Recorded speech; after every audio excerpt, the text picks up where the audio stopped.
Good afternoon. One of the effects of having lived in Estonia for a bit is you become fanatically punctual. We are 3 seconds past 1 and I'm already getting restless. It's a pleasure to see so much expertise in the audience. I feel we could fill the panel several times over. Before I introduce my fellow panelists, I just want to say, for the benefit of the journalists here and indeed the non-journalists, this entire session is on the record. And please turn your mobile phones to silent if you haven't already done so. And there are no planned fire alarms. So if you bell ring, it's a real one. It's a great pleasure to be able to introduce this paper, which I've been following in its draft form and now in its final form. And you'll be relieved to know that the final form has not watered down the conclusions in the draft, which is sometimes the fate of think tank papers, that all the interesting bits get abolished. That hasn't happened with this. It's interesting from start to finish. And we're going to kick off with my friend Ed Arnold, who is not quite Mr. Jeff, but one of the Mr. Jeffs, along with Sean Monaghan, who's been writing about this for a while. He's from RUSI. Then we're going to have my colleague and friend here, Viljar Lubi, who is the Estonian ambassador here since 2021.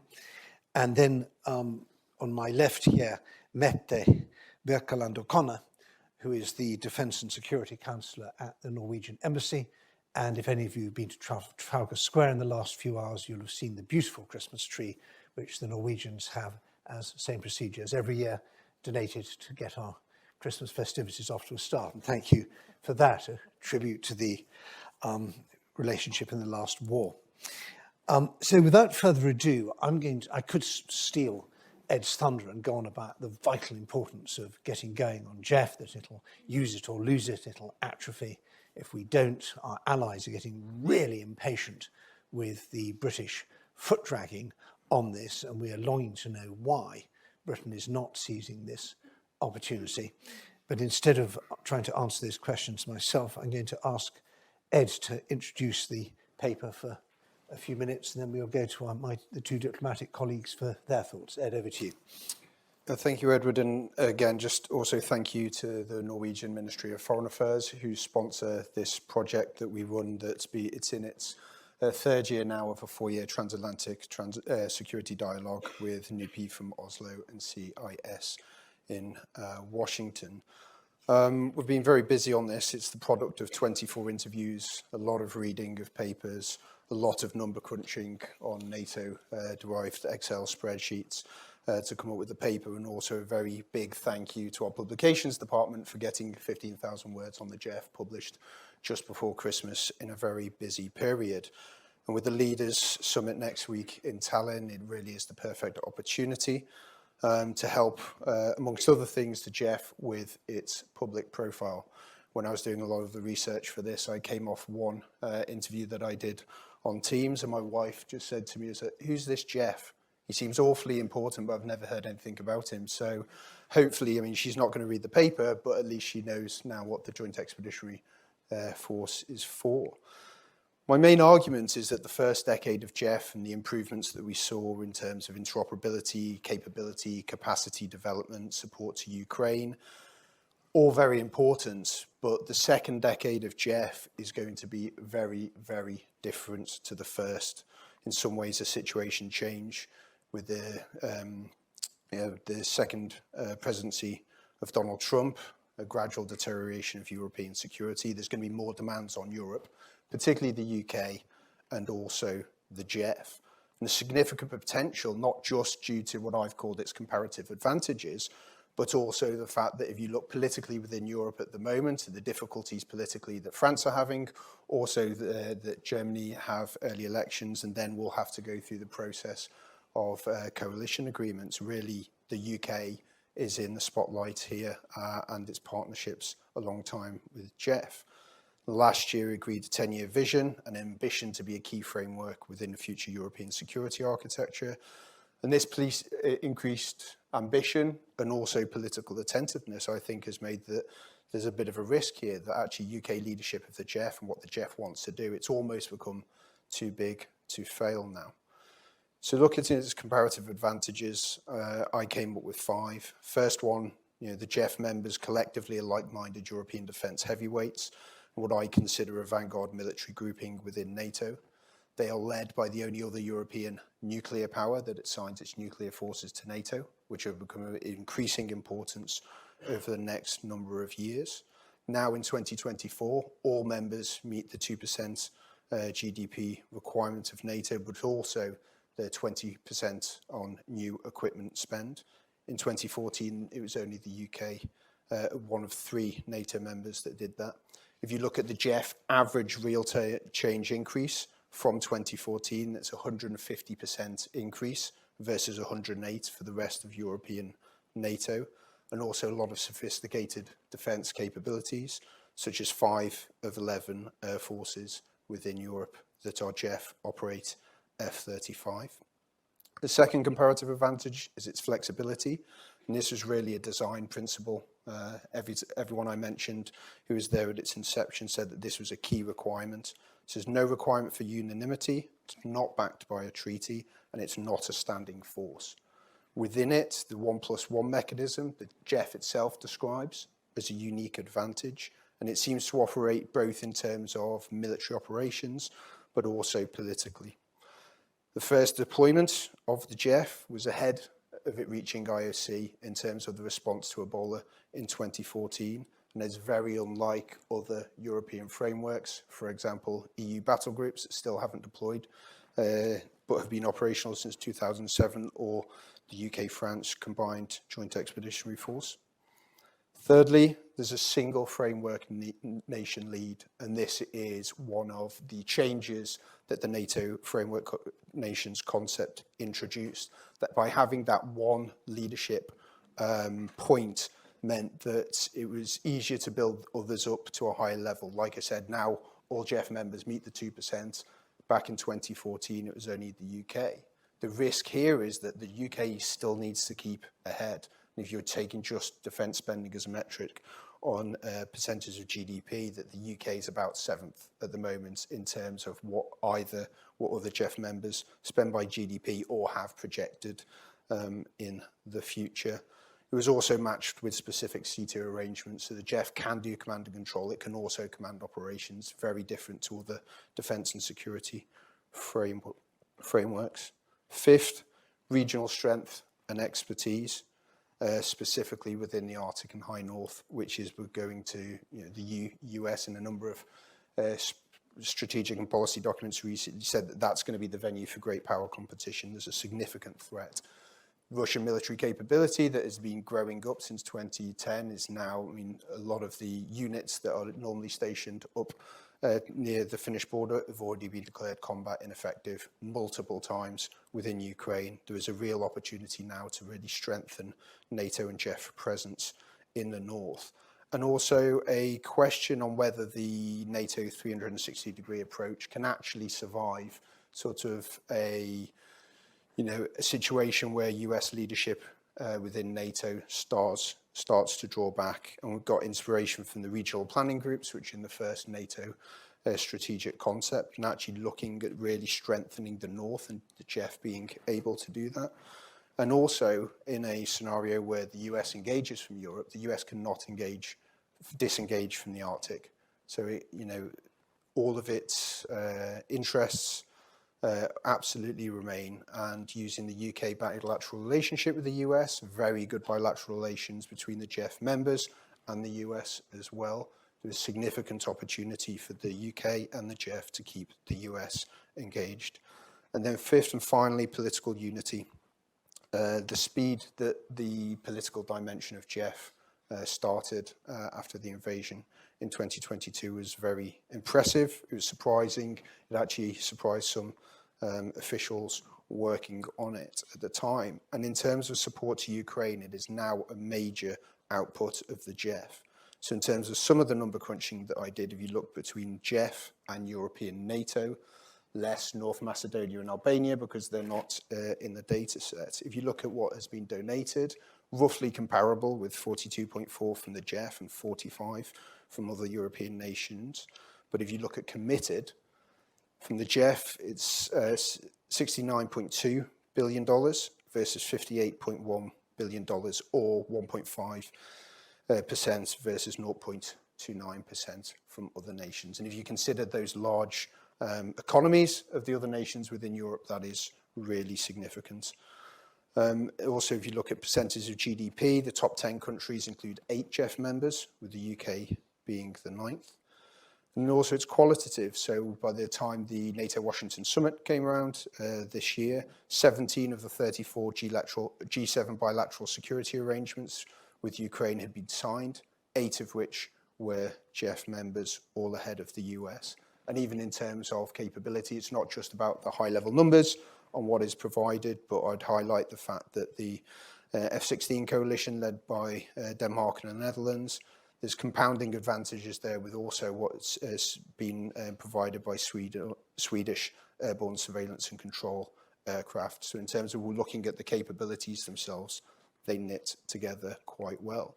But the risk is on these strategic advantages, you have to use them or you will lose them. So what I see in terms of flexibility, whenever you talk to someone about the JEF and its inception, it was always, well, the JEF can act while NATO thinks. But in 2022, the SACEUR was delegated authority to deploy then the Very High Readiness Task Force, now the Allied Reaction Force. Doesn't have to go to the NAC. So actually, in terms of that flexibility, speed of response, there's that advantage, I think, has been slightly diluted there. And also looking at it from a point of the single framework lead. I think the leadership part of JEF is very important, but on the 28th of November this year, we had the Harsprung Summit, which is between Nordic and Baltic nations, and also Poland was invited. Poland was suggesting more patrols within the Baltic Sea. I think Macron also zoomed in there, so there are other potential options for people to take bold leadership, of the chance that might be required within this security environment. So finally, I mean, what next for the JEF? You know, I believe that the second decade will be far more challenging. It can't operate in the same way that it has over the last 10 years. I still don't think it should be treaty-based. I think that flexibility advantage is still there, but operating on some MOUs and policy direction, I think, is rather insufficient. I think the JEF will be asked to take more of the burden, particularly the UK would be, but also it needs to anticipate that demand. We all know that the demand's coming. You need to configure to be able to absorb that demand ahead of time. And really, if the JEF is complementary to NATO the way that we say it is, then a NATO test is also a JEF test in terms of capabilities and policy. So I'd hope that it has a very prominent position in the forthcoming Strategic Defence Review. There's 19 recommendations. I won't go over them all. You can read them if you're interested. If you're not interested, I'll save you a couple of minutes. But really, I think JEF doesn't need a vision, it needs a strategy. So if you look at the levels of warfare, you have the political level, which is now functioning with the leaders' meetings. The operational and tactical level is provided by joint response options, exercising interoperability. That strategic layer actually seems to be missing. And really, the key challenge for the JEF at the moment is, well, it wants to operate across the spectrum of conflict, but it's being pinched from the high end by NATO as it moves to establish more defence and deterrence posture just before the invasion of Ukraine. And then at the other end, in terms of critical underwater infrastructure protection, it's also pinched from that side from NATO, the EU, and also what nations do individually under Article 3. And that's led to some people calling it a gap filler.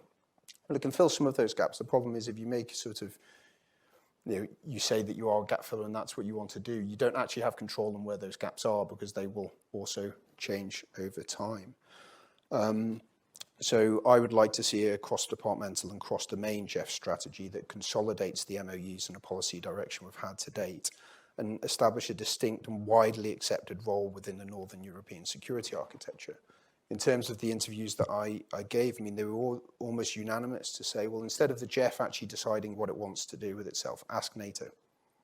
Just go to NATO and say, what do you want the JEF to be able to do? Because it will get legitimacy from that and gain wider acceptance. In terms of critical underwater infrastructure protection, others have argued there needs to be a very defined mission statement to be able to protect, surveil all CUI in the core regions, which is a big area of real estate. Very, very difficult. What's probably better is for the JEF to specialise and take part of that role as apart from the whole role. Also to offer itself up as a model for the Europeanisation of NATO, previously mentioned as a vanguard military grouping, as a very significant pressure group to support Ukraine, to increase defence expenditures, and also a model that can be replicated in other areas either geographically or thematically. And then finally, I think lead on innovation. The first RUSI commentary that Lord Peach, Robbie Boyd and I did, we identified that the fact that it's much easier to do things as a group of 10 than it is 32. And the fact that the JEF can use its considerable powers of innovation to prove concepts very, very quickly. It's in vogue at the moment. I think there's a discussion of that about the government being more like startups in the UK today. But the JEF can really operate and own that space, and where they prove concepts that are very, very useful and valuable, then you can scale to NATO very, very quickly. And also something that we had previously written on that back in October 2023 was the establishment of a JEF bank based on a multilateral lending institution. It is something that I think is very prescient now. It also meets the usual sort of national security, prosperity, but also growth agenda. It's something that the JEF could do very, very effectively. And we would like to see it, hopefully, at the agenda, or at least discussion points next year, as something to lead as a deliverable going into the next JEF Leaders Summit. I think I'll leave it there. Thank you, Edward. Well, thanks so much, Ed, for outlining what is an ambitious and to some extent daunting agenda for JEF. And behind all those points is the question of where is the leadership and where's the political will to make it happen.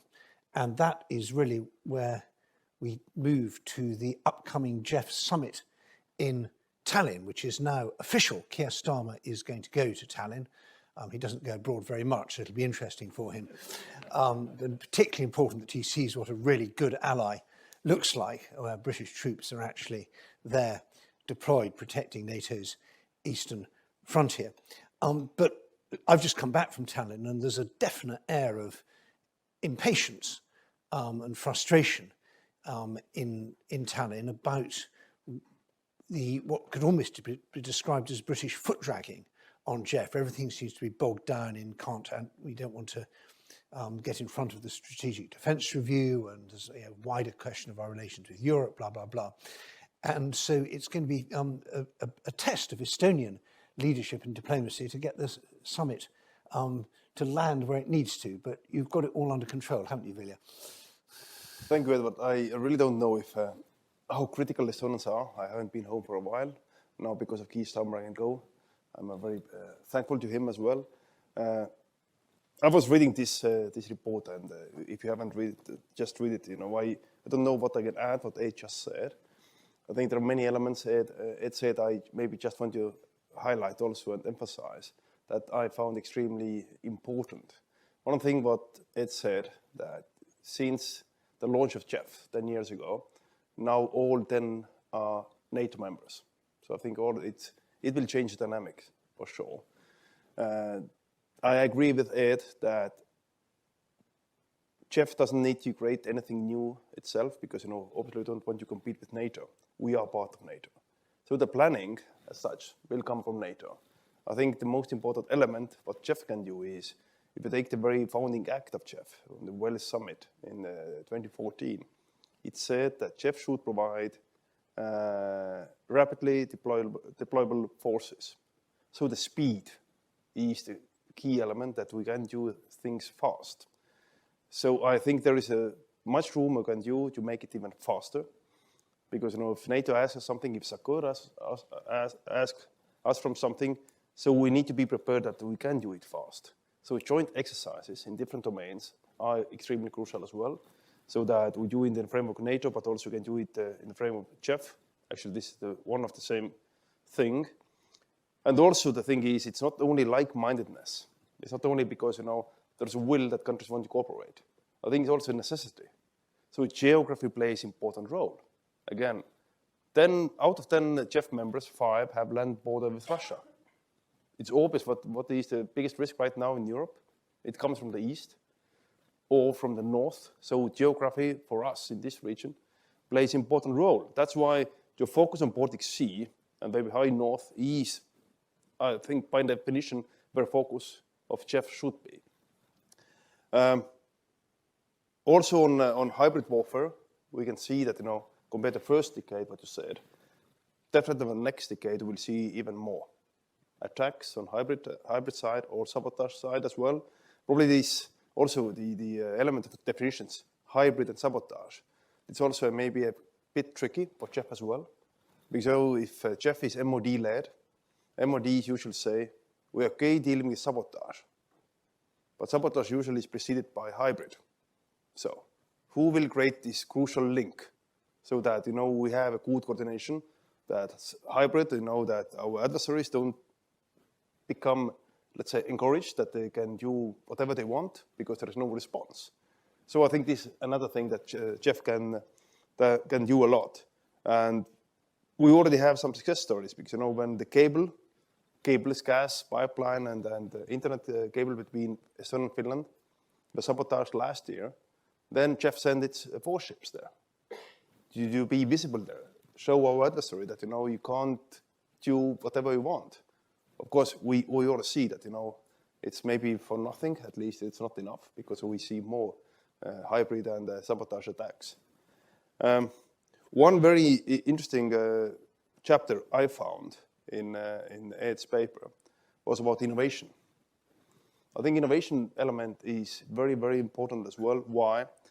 I'm not a military guy, I'm a diplomat, but I'm an economist by training. So right now we see that we are running out of stocks and helping Ukraine and so on.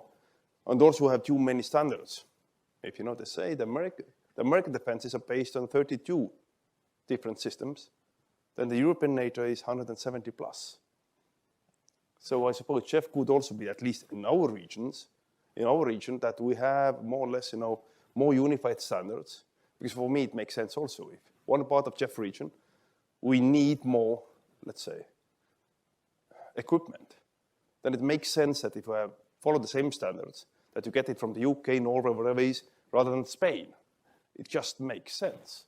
And, Jeff can show here leadership as well.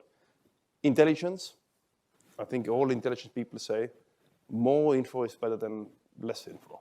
So this is definitely also, you call it Jeff eyes, because, let's see how it's going to play out. Okay, and a few words about Jeff Summit. What we want to achieve. So we're optimistic that, it will be a productive summit. Obviously, given the circumstances, we need to send out strong messages. First of all, that the support for Ukraine will be extremely solid, but the words need to be backed by our actions as well. Estonia for long has, for our strategy for victory, we outlined that the military support for Ukraine should be every NATO member, every NATO ally, 0.25% of GDP. We still think it's a good target, and it's achievable, and it's doable. The second one is 2.5% of GDP on defense. Of course, you can argue now, is 2.5 enough? But I think also what our American colleagues have asked, that they want to see more burden sharing by the Europeans. I think if Jeff, again, leading by example, that if we can agree on that this is what we do and this what we not only say we do, but we're actually doing, then this is also a good example for other NATO members. I stop here. It's well worth just highlighting not only that Estonia spends 0.25% of its GDP on support for Ukraine, they've also just put 2% on all taxes in order to get their defence budget over 4%. So that's 2% on income tax, 2% on profit tax, and 2% on VAT. Just wondering how Rachel Reeves would feel about having to break that news to the British public, but it's a sign of how seriously Estonia takes its geopolitical position. Mette, NATO's always been the absolutely number one thing for Norway, and I remember in past years Norway's been a little bit sceptical about sort of NordFK and any sort of sub-regional things that you've worried it was distracting from NATO, but not anymore. You're very positive on Jeff. Absolutely. And I hope my statement will clarify this, even if there was any doubt about it. First of all, congratulations to you, Ed, and RUSI on the paper launch, highlighting important elements on how JEF could be further strengthened, and also offering useful perspectives on how to meet the current security environment. And thank you very much for inviting the Norwegian Embassy here in London to this event.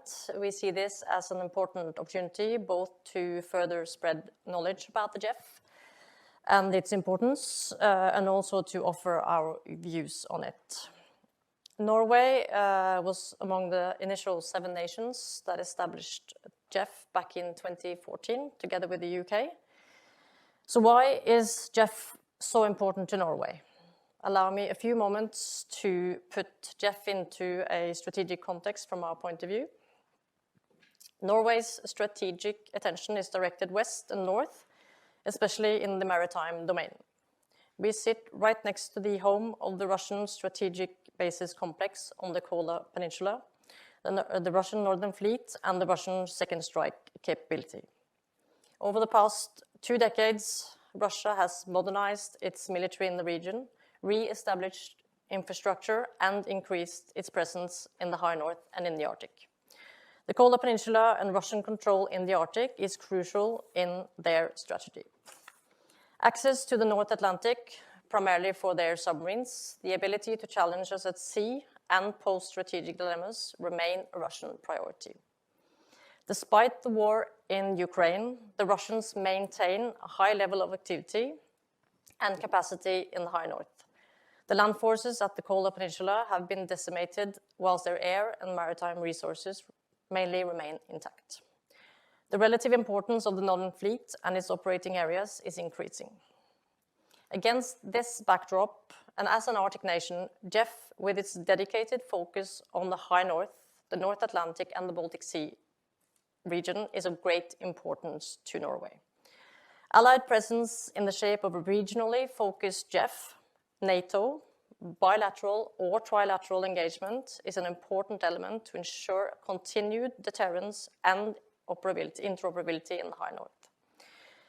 The increased activity by our allies in the last couple of years is a clear sign that we, in a determined way, are adapting to the new reality incurred by Russia's invasions of Ukraine, but also by increased hybrid activities such as sabotage, cyber attacks, etc., that we are witnessing almost on a daily basis. I echo the Norwegian State Secretary Arnold when she, in her statement here at RUSI in September during our Arctic seminar, said that NATO and JEF provide the backbone to Northern European security, and we must work together to further strengthen cooperation, interoperability, and strategic alignment. Now a few words on the UK and the JEF. The UK is a leading military power in Europe and Norway's most important ally in Europe. The UK has a key role in upholding the security of Northern Europe as one of the most capable and committed countries militarily in Europe, who notably extends their nuclear capability to the region. Through its size, its unique capabilities, and its credibility as a security partner in NATO, the UK plays an absolutely crucial deterrence role in Northern Europe and in the High North.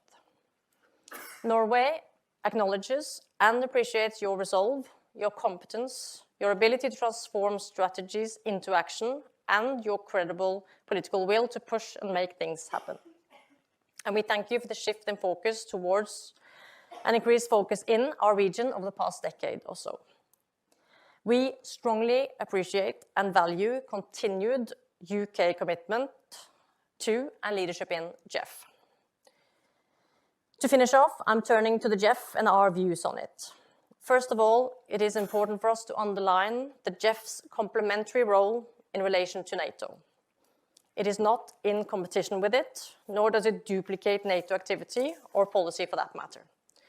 To all JEF nations, NATO is the foundation of collective security in the Euro-Atlantic area. The role of the JEF is to bridge the gap between national plans and NATO's regional plans. JEF's primary task is rapid and flexible crisis response in air, on land, at sea, below the threshold of NATO Article 5, and with no more than 2 members needed to engage in an activity, the opt-in approach that previous speakers have alluded to. If the situation deteriorates and Article 5 is activated, Jeff can perform a more or less seamless transition into NATO engagement, if so decided. This is best illustrated by the continuum starting with national defense plans into Jeff response options and over to NATO's regional plans. So Jeff both deters and defends in close cooperation with and coordination with NATO. I would like to emphasize the importance of the Jeff LiveX in 2025. This rehearsal of planning, deployment, and leading of a relevant force package will be a clear demonstration of the shared crisis management capability of the Jeff and of its clear linkage with NATO. As many of the former speaker has alluded to as well, the series of response options that was designed and introduced and established by Jeff in 2023 have become very important. In 2023, it was also agreed to deepen cooperation on critical national infrastructure, a very welcome development from a Norwegian perspective. A Jeff response option was first activated in 23, then in 24. And the 24 activity was led from the Standing Joint Force headquarters in London, engaging 28 ships and 6 aircraft from the Jeff nations. Not to mention the valued and important format for discussions and consultations on defense and security matters that this has become also for, not only for defense officials, but also for our heads of state and government. The ongoing war in Ukraine has underlined Jeff's role as a format where nations can exchange views and coordinated positions on Russia and Ukraine and build joint situational awareness. Finally, to look at the future. As a member nation of Jeff, it is our job to engage and push for necessary developments due to changes in the geopolitical situation and a more demanding security environment to remain fit for fight. Having just celebrated the 10-year anniversary of Jeff, a decade where Jeff has continuously developed, your paper, Ed, is both timely and relevant. What more can and or should be done in the next decade? A decade that I agree might prove very challenging with the developments we are all witnessing. For Norway, it is of utmost importance that the Jeff continues to develop its ability to deter and defend the High North through presence, situational awareness, combined activity, and quick response. Close cooperation and integration between Jeff and NATO remain key. For all Jeff nations, as well as NATO members, Jeff plays an important role in deterring and defending our common maritime areas and critical undersea infrastructure. I agree with you that this role could be emphasized even more, potentially through a mission statement. To finish off, I would like to thank Estonia for hosting the next Jeff Summit in just a few days, and we look very much forward to it. Thank you. Well, thank you so much, Mette. And I think our 3 speakers have really given us a wide canvas to paint on in the next just under 30 minutes. And I know there's a lot of expertise in the audience, so I'm very keen to hear your questions. I think there's the question of widening the remit of Jeff into the sub-threshold space is super important, because that's the war that's raging right now. Jeff has a great role as a deterrent and deployment in a crisis to forestall any kind of Russian stunt, but we have plenty of stuff going on right now that we don't have an answer to. It's too big for a national level, and our multilateral organizations don't quite join the dots. So that's an urgent question.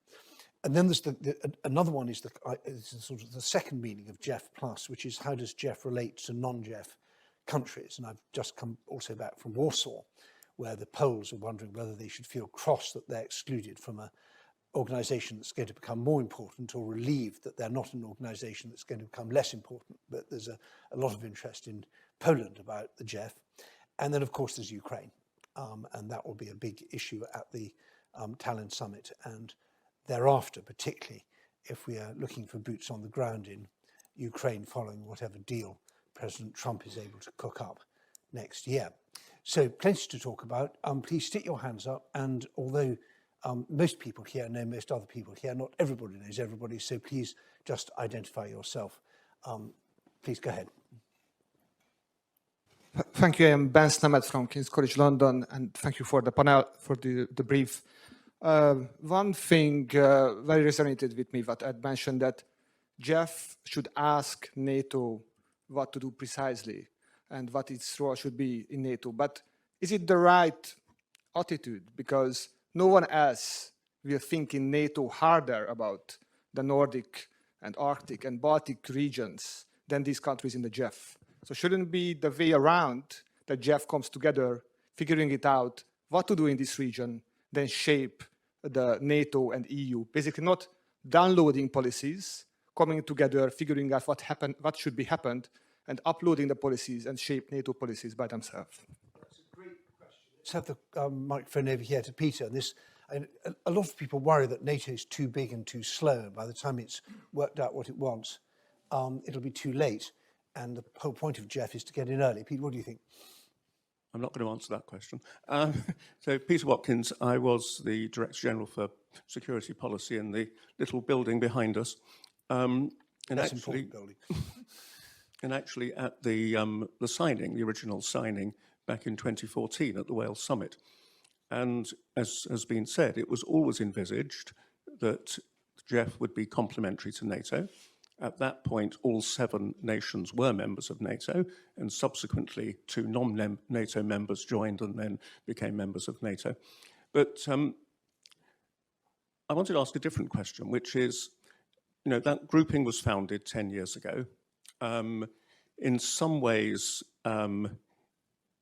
its ability to be distinctive has been eroded by some of the developments around it, not least the one I just mentioned.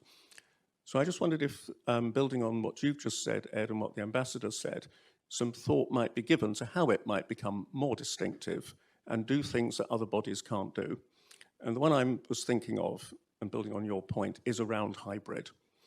And I mean, could Jeff become a model for genuinely international military-civilian integration in dealing with these sorts of cross-border threats? I mean, at the moment, there isn't anything. I mean, there is the Centre for Excellence, but it's a more analytical body. Right. But so that's another great question of could it be a sort of mini NATO for the grey zone? And can you pass the microphone to your left, the lady just next to you? Yes, go ahead. Hi, Rebecca Harding, British Foreign Policy Group. My question is an economic one, I'm afraid, because Ed finished up with a very interesting statement about the possibility of a Jeff Bank. And if you look at all the different things that you've listed as being important, and apologies for this being Swedish rather than Norwegian, it's money, money, money. And I think what we have to think about is where the UK can actually lead in the future. And surely because of the size of the UK's financial sector, surely because of what Keir Starmer said last week, surely because of what Rachel Reeves is saying in Europe today, actually taking a lead on structuring a Jeff Bank would be something that the UK could lead on and perhaps get rid of some of those frustrations that you referred to at the beginning. Super. We've got 3 excellent questions there on Jeff and the Jeff Bank and the sort of British growth agenda. Whether Jeff's real job is to be faster than NATO rather than waiting for NATO to tell it what to do, and whether the big new thing for Jeff should be sub-threshold threats. I won't ask each of the panellists to ask each of the questions, but maybe ask the one you most like and the one you find most difficult. Viljar. Oh, I thought actually maybe it goes first, but you know what? Okay, I try. I'll ask Ed first while you think. Go. Okay, but you can deal with the detailed economic questions.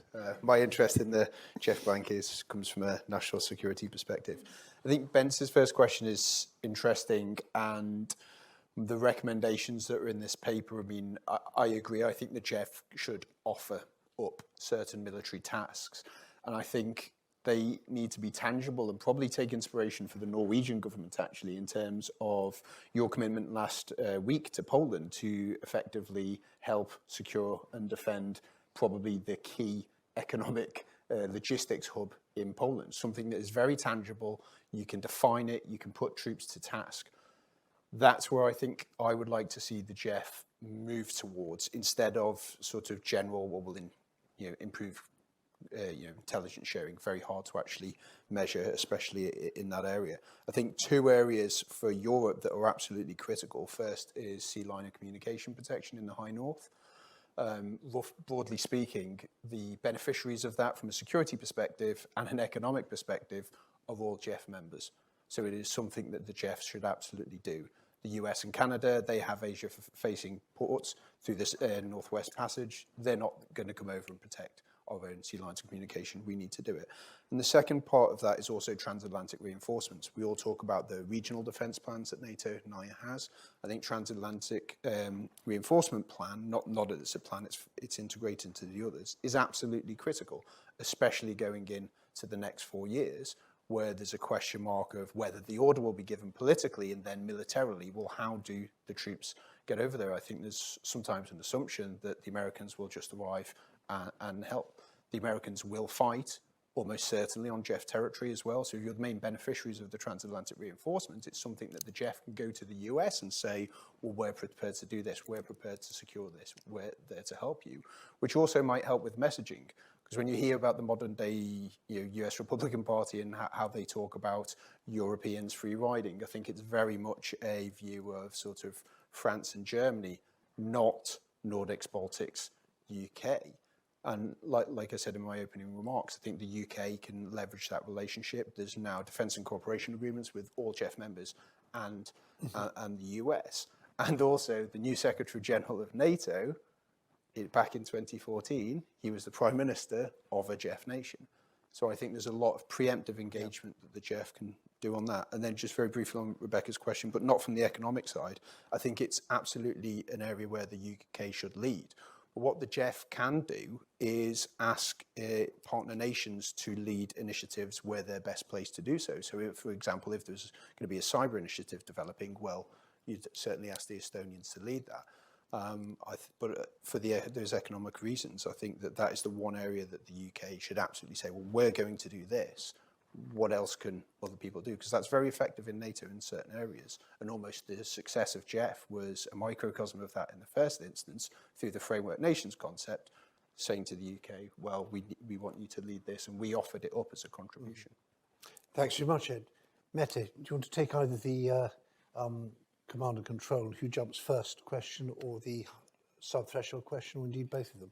No, I think the questions related to the gentleman over there on the the distinctive, if we could take a more sort of distinctive role, I think that's an interesting one. And I think that's what we can explore further, in the sense that with 10 nations, it's easier to get consensus on doing certain activities, and certainly in the sort of grey areas, especially on hybrid threats, and that there needs to be more work done on that with regards to it being difficult for smaller nations like my own to engage in certain activities and to start sort of preventing or reacting to, cables being destroyed and other incidents. That there has to be sort of like a joint effort on how to deal with these things. That's a possible option, and I also think it's interesting. I can't remember who said it, but there's a lot to be said for a sort of a more distinctive role, but also that who should be in lead of these operations. I mean, it's an MOD lead, but if it's related to different ministries or departments areas, how should this be led, and how should we ensure that all these ministries are involved in engaging and stopping or preventing this activity? It's going to be very important for GEF's future that it doesn't always get parked in the Defence Ministry. But yeah. Thank you. There are many ideas, and I try to reflect on a few of them. One is about what GEF should do, and Peter, your question. Obviously, the thing is, like many said, we should just be the execution part of whatever NATO requires, and NATO defense plans, they are there. Obviously, GEF is not the whole picture. For example, one thing that in Ed's paper, there is a lot about maritime domain, but if you think that the UK is the framework country for Estonia, the EFB and FLF, the obvious thing is that land domain is very important as well. But given that in the neighboring countries, EFB framework countries are others that are not GEF members, So obviously, we need those partnerships are very important as well. Otherwise, we don't have the whole picture. But on hybrid warfare, I think it's definitely one, let's say, low-hanging fruits. Why? Because it is, hybrid warfare by definition it's below Article 5 means they create doubt if you should act or not to act. And NATO is a consensus-based organization. You need all 32. In JEF, you don't. If the only two countries think we need to act, we can act. I think it's very, very important. On money, the thing is, of course, money is important. And if you take defense, I don't think it seems that, you can borrow yourself out of it. Because eventually the thing is, if you buy capabilities, obviously it's not only that, the first money you pay in, but also maintenance is there. So it doesn't work like it's one-off spending, and that's it. You're free of needing to spend more in the forthcoming years. But I emphasized before, it seems to me that innovation part is important. Because one thing also that, Jeff can maybe take the lead, is how to move on. And, maybe some of legacy elements need to be left behind. Because if you take the Ukrainian experience, you see that, the war is evolving so fast. It's all about speed. Talk any Ukrainian general, they said, what you thought was relevant 3 months ago is not relevant today. So I think speed is very important. So money is there. You need to be acting fast as well. So probably like in our case, we look at taxes. It has to be taxes.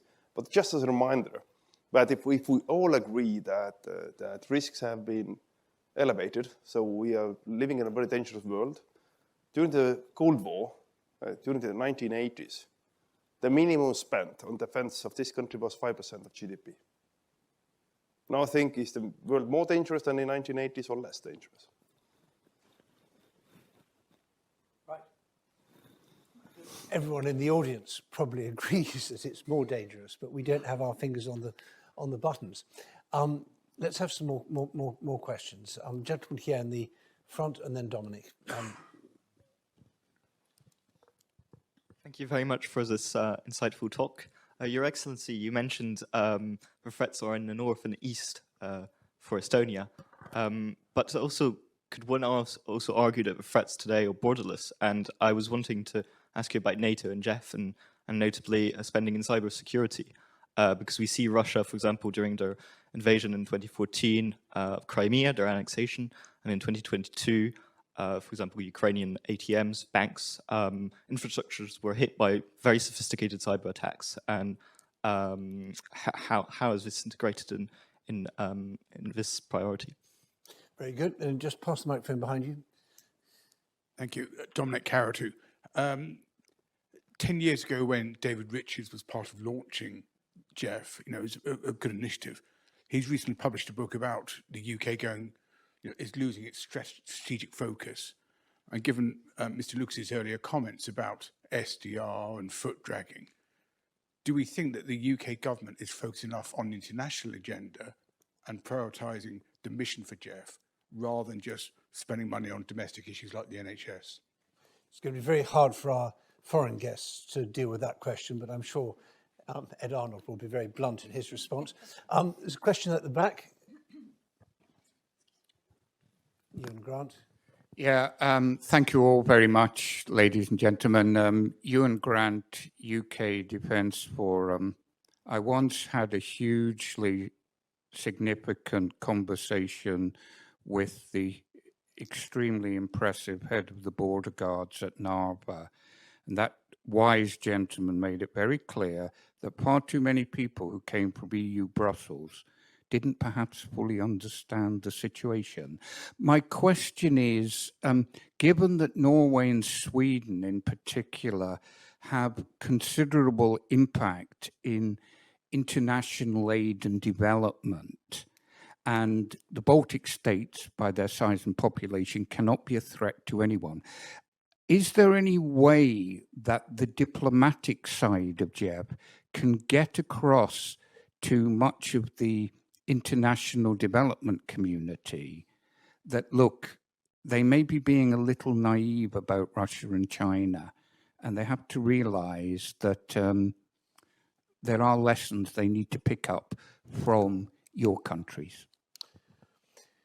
Good. Ed, do you want to go first? Yes. Yeah, so in terms of the SDR question, I think it's also one of timing.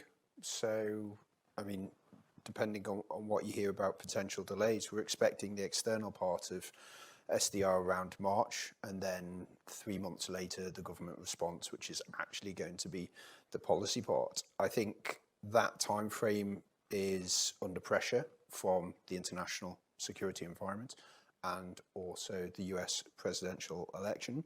But the way I see it in terms of now, and the new government coming into power, it's clear that they want to do a lot with Jeff, and there's a lot of space for development within that. But it's been 186 days since Jeff was mentioned as alongside France and Germany in the Labour Party manifesto when it published, and the leaders meeting in Tallinn.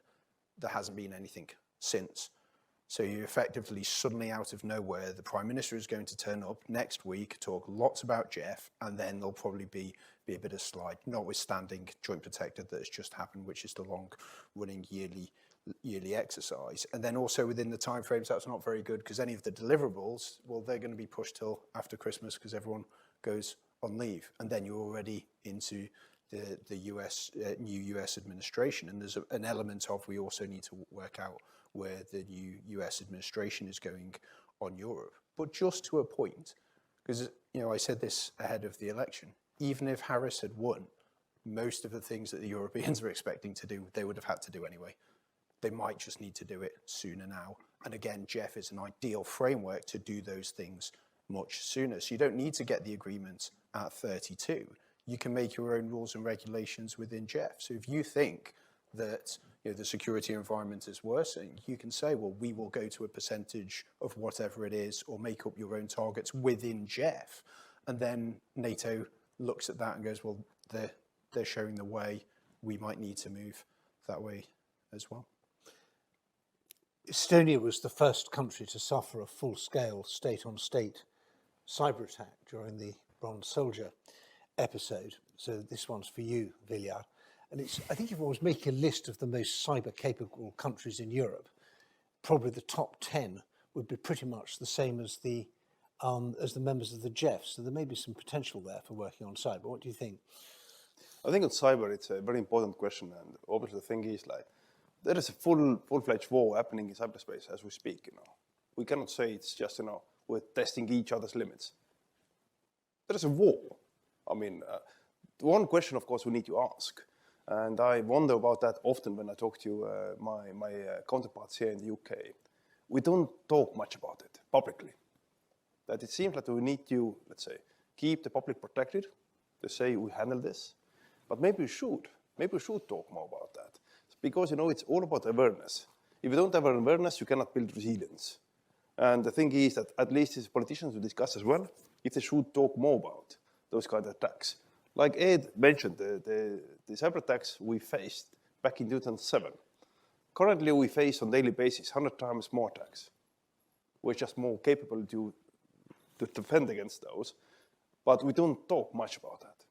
I don't know if it's a good strategy or bad strategy, but something we need to consider. I want to comment on that the diplomatic approach as well. One thing is that Jeff, right now at least, doesn't deal with any potential risk that doesn't have potentially kinetic consequences. So diplomacy is not part of it. And MFAs are not part of Jeff, the format right now. I don't argue if it should be, but at least it's not. But on that very point, I agree with you, we can do more. And that's why there is another very good and effective format called NB8, Nordic, Baltic, 8 countries.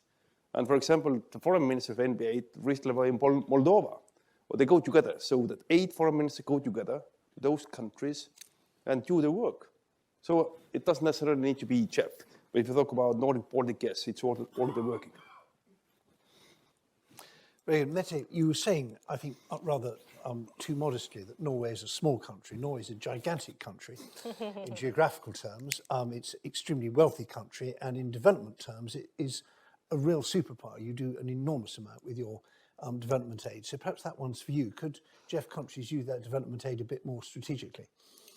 Yeah, perhaps they could, and I think it's just I agree completely with Ambassador Lubi that there should be sort of an increased awareness done and made on the situation we live in. I think politicians and everyone, we need to sort of focus our attention on increasing the knowledge about the situation that we live in and what threats we are faced with. That we shouldn't sort of underestimate our population in their sort of ability to grasp the situation we're in, and that will cause more awareness, I think. And obviously, I think, yeah, we have a lot of money, and I'm sure we can use that more, you know, even more sort of wisely on a few things, absolutely. And I think perhaps the total defense concept of Norway or the Nordic countries could also sort of serve as a way of organizing, increasing knowledge, making sure that the threats are understood in a wider way, and that we can shouldn't be sort of naive in the future to come, right? So yeah, I think we can, yeah. Good. Well, we are 3 minutes to go. And if there's one very quick final question, we might be able to squeeze it in as some sort of burning point they wanted to make. But I think, yes, I have Estonian Embassy. Hi, Kati Laus, Deputy Head of Mission of Estonia. Since Ed Arnold is getting all the interesting questions, I have a question for Ed as well. You outlined, the paper outlines very good sort of way forward, where can we go, but also different sort of paths, options. If you could have a tasking for the Jeff Summit, what would it be? What would be the one thing where to start? If you could say to Jeff leaders, you know, keep this in mind now. Start there. This is your one bullet point for the Jeff Summit. What would it be? So I'm ex-military, so I understand UK military doctrine, which is representative of NATO military doctrine. We have a 7 questions combat estimate. And I always remember there's lots of sub-questions, but question 2.4 is, has the situation changed? And it's really important, and quite often when you got to that in planning, you'd look and you go, well, the situation might have changed, but we've actually already done loads of work and everyone's really, really tired. So we'll pretend the situation hasn't changed, and we'll continue on to question 7, the plan, the operation. You need leadership at that point in time to say, no, the situation has changed. Everything that goes before it is not sufficient. And if you don't recognise that now, we might need to go back. And that's why I'm saying, you know, a Jeff strategy, okay, it's a bit of a get out of jail free card, because then I don't have to write another 2,000 words on articulating what that strategy is. But something where people can look at it, can read it and say, I get Jeff, because some people still don't. I came across a lot of people, including in some of the MFAs, who really only engaged post-2022. But having that document, having really clear and concise, this is what the Jeff is to do for the future, not what it was able to do over the first 10 years. That would be my main point. Well, thank you so much, Ed, because you've actually taken the first of my, I had 3 takeaways, and the first of them was going to be the situation's changed. And we are in the middle of a really grave international and European and regional security crisis, and we are not up to it. And so that should indeed be first on the list. My second point is I think that within the Jeff, there is tremendous capability in resilience and actually in deterrence in the sub-threshold zone. And there's a lot to learn on that from the Finns in some sense and the Estonians in others. But we need to spread these ideas rapidly. And I think Jeff could be a very good framework for boosting our defence and deterrence in the grey zone. And my third point, which is really for the Brits, is that if we don't lead, others will. The Nordic and Baltic countries are perfectly capable of getting together on their own. They're capable of getting together with Poland.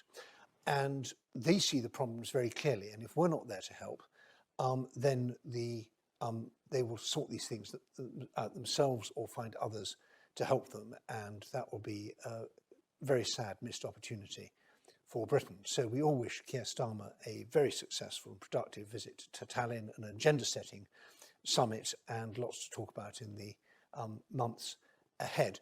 Please join me in thanking our panellists for their excellent contributions.